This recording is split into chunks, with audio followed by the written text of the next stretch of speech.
코로나19로 인한 경기 침체가 우리 부동산 시장에 어떤 영향을 미칠지에도 관심이 모아지고 있습니다.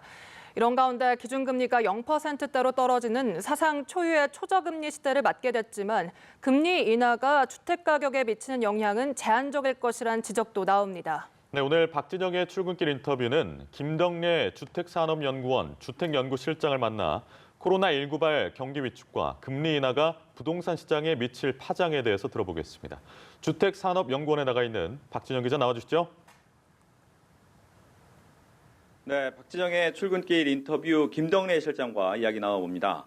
안녕하십니까? 네, 안녕하십니까? 네, 이제 코로나19 때문에 우리나라 금리가 0%대 진입을 했습니다. 네네. 초저금리 시대에 과연 부동산 시장에 어떤 영향을 미칠까 가장 먼저 궁금합니다. 이번에 금리 인하 조치는 주택부동산 시장에 미치는 영향은 굉장히 적을 것 같습니다. 과거에 우리가 금리가 내려가면 아무래도 사람들이 이제 대출을 받아서 주택을 사거나 부동산에 투자를 하기 때문에 수요가 올라가기 때문에 가격들이 올라갈 거라고 하는 경험도 있었고 또 그렇게 많이들 믿고 있었는데 최근에 정부가 3년째 주택에 대한 대출 규제와 조세 규제를 굉장히 강력하게 추진하고 있고 지금 전체적인 시장 상황들을 봤을 때 사람들이 대출을 받아서 집을 살 수 있는 여력은 아니라고 보여집니다. 그렇기 때문에 이번에 금리 인하 조치가 경제적인 문제 때문에 지금 단행한 거기 때문에 주택부동산 시장에 미치는 영향은 굉장히 적을 것으로 보여집니다. 네, 매매 시장에 대한 영향은 좀 적더라도 혹시 전세를 월세로 많이 바꾼다거나 하지는 않을까라는 우려도 나오거든요. 어떨까요?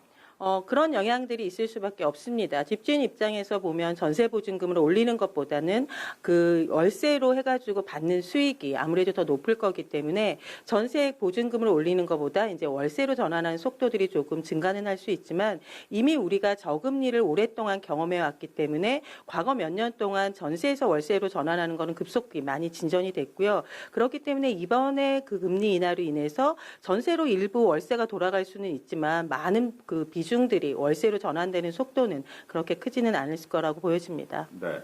이번에 이제 민간 택지 분양가 상한제를 연장한 것, 시행을 연장한 것도 코로나19의 여파다 이렇게 봐야 되겠죠. 영향이 크다라고 보여집니다. 정부에서 그 코로나19에 대한 심각성들을 조금 감지한 것 같고요.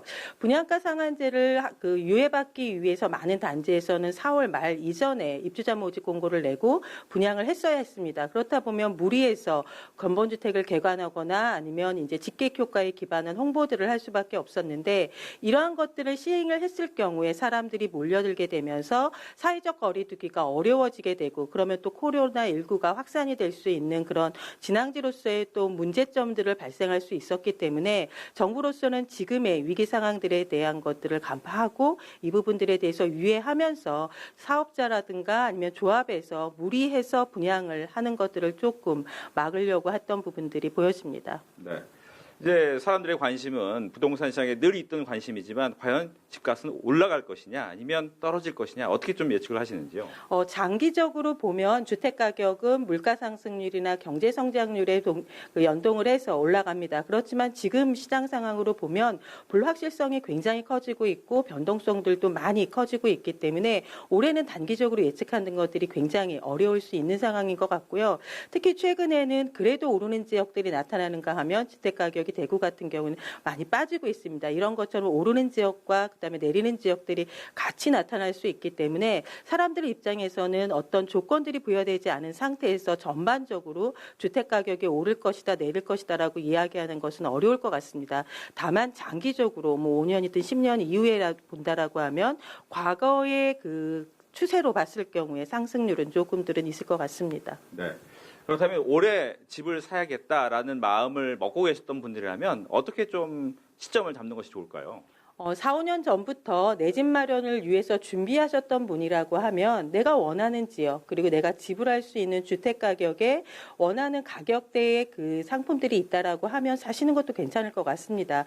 다만 그 시장의 동장이 불안정하기 때문에 갑자기 오르기도 하고 내리기도 하는 현상들이 나타날 수 있기 때문에 이러한 것들에 대해서 이제 그 좌지우지 되는 것보다는 오랜 계획들을 가셨던 분들은 언제든지 자금이 마련이 되면 사시는 것이 바람직할 것 같고요. 단지 투자라든가 조금 과도한 시세 차익을 기대하셨던 분들이라고 하면 변동성이 굉장히 커지기 때문에 어떤 의사결정을 하신 데는 좀 더 신중하실 필요가 있다라고 보여집니다. 네, 오늘 바쁘신데 함께해 주셔서 고맙습니다. 네, 감사합니다. 지금까지 박진영의 출근길 인터뷰였습니다.